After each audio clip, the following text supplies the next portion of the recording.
Hello and welcome to this video number 3, and this time we're going to be having a look at making coloured chocolates with artificial colourings.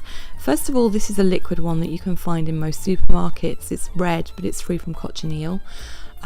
Then we've got these ones which I won't be using. They're a professional colorant, and the small print says that they may contain traces of nuts and milk. So I know that some chocolatiers are actually using this to make pretty chocolates that they say are suitable for vegans, and that's not great in my opinion, particularly for allergy sufferers. So I'm not going to use those. They paint them on the outside of the moulds so that they give a really nice decorative finish. And this is called rainbow dust, and it's a liquid edible paint. Now this works really well, and you can get these in lots of colours, but this one does actually contain soya, so if you have soya allergies, that's not going to be any good for you either. This is really why I prefer to use the superfoods, but these ones work better generally speaking for what we're doing here. Okay, so icing sugar, about a teaspoon of icing sugar, and then we're adding in, I don't know, maybe 4 or 5 drops, about 1/8 of a teaspoon maybe. Can you see? Are you getting an idea of how much is in there?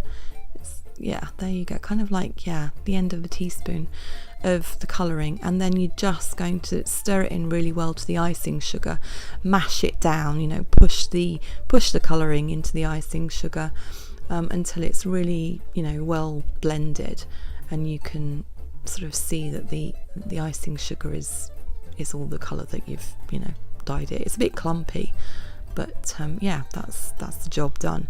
So what we're going to do next is we've got our ready melted chocolate. You can keep that nice and melted by sitting it on top of the kettle or somewhere warm while you're waiting, and then you're adding in a little bit of the coloured icing sugar and giving it a really good stir. You can add more in if the colour isn't vibrant enough for you.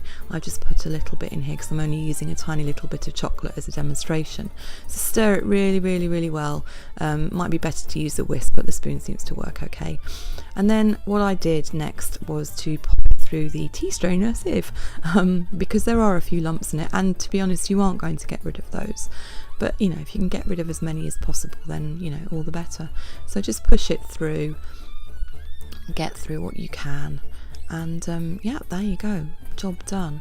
So then we're going to pop it into the fridge to cool down. I'm just going to leave it in this bowl, but you could put it in a mould or you could put it on some baking paper. It's entirely up to you.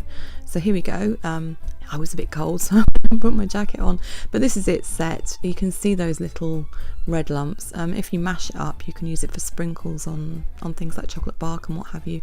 Yep, so there you go. It's as simple as that, really, not difficult at all. Yeah, job done. Enjoy.